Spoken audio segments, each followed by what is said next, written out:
Wir sind zum ersten Mal hier in Zusammenarbeit mit unseren Partnern aus Murska Sobota hier für die Region Pomurje. Es ist wunderbar hier, ein bisschen heiß, aber wir freuen uns, dass wir hier sein dürfen. Unser Geheimnis ist ganz klar, das können wir nicht so einfach nachmachen.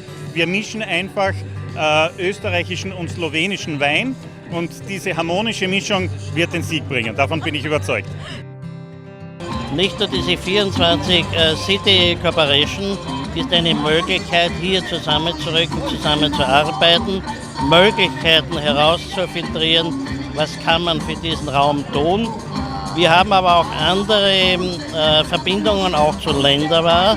Wir haben erst gestern ein Abkommen unterzeichnet für 2025 Kulturhauptstadt Europas zu werden. Razvojni center Murska Sobota je danes prvič z ekipo tukaj. Jaz osebno sem zadolžen za sam bograč. Prvič kuham. Recept ni od nikogar drugega kot od moje tašče, tako da bo sigurno prvo mesto.